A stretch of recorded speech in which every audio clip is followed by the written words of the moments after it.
by January 2025, there were 93,153 employees at HHS.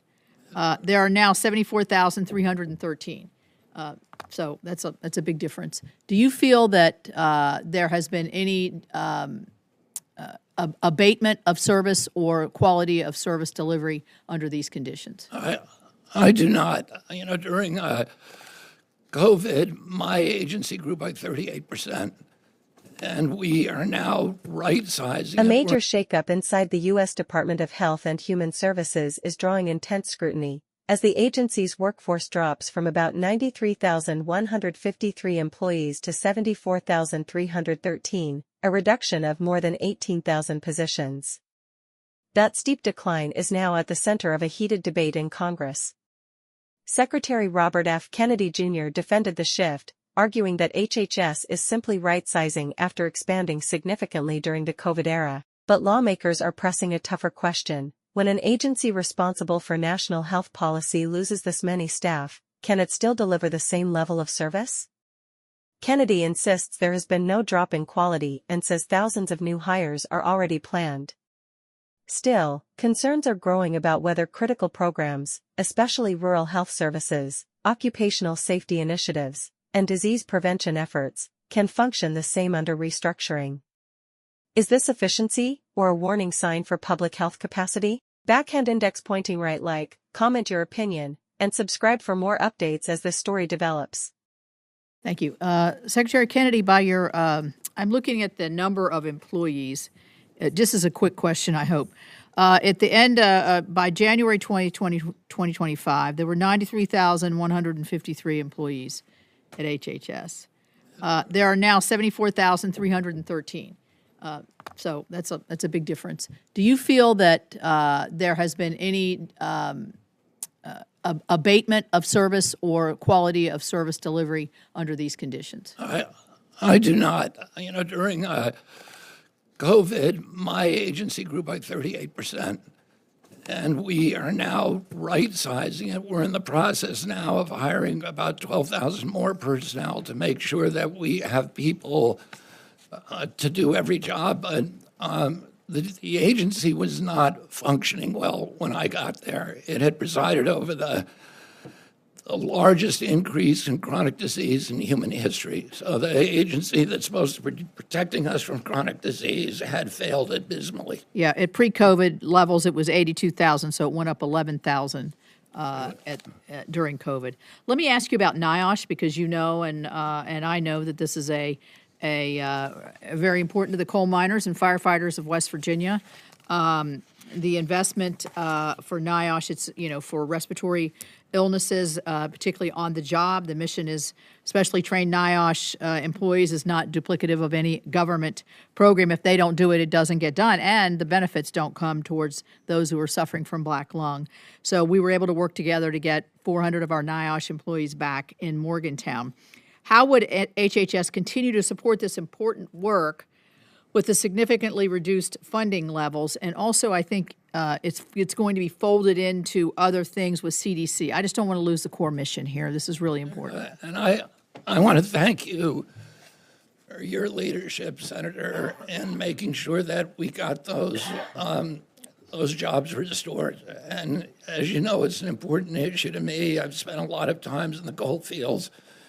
And I've spent a lot of time with people who sort of suffer from black lung my entire life, but also my professional career. I represented them in litigation, so I'm deeply committed to making sure that we're doing the right thing for them. Thank you.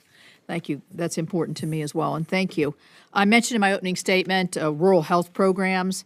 The budget proposes to cut $1.3 billion from current HRSA, including $102 million from rural health programs, and consolidates what's left into the Administration for Healthy America, the AHA initiative.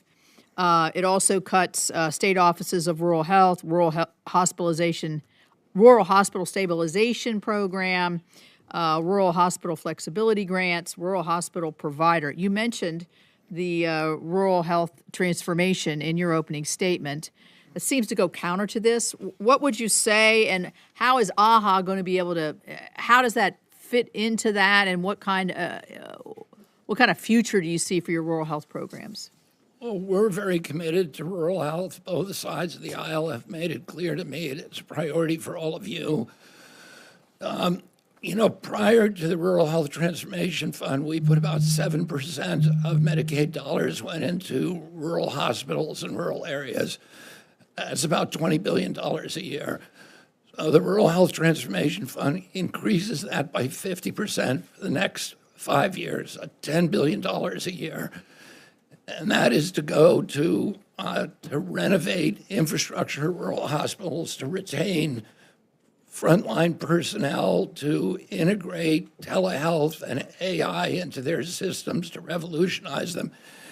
In addition to that, I'm always on the lookout for new ways of assisting rural health care. Last week, I went to Arizona and announced a $135 million program to community development health centers, which serve 32 million people, mainly in rural areas, to provide nutrition, but also to provide nutrition infrastructure like kitchens and home gardens, et cetera, but also for rural residency, because we know that when doctors train in rural areas, 30% of them end up staying there, and that's one of the big problems with rural health. It is. It's a different delivery system, and it is hard to attract.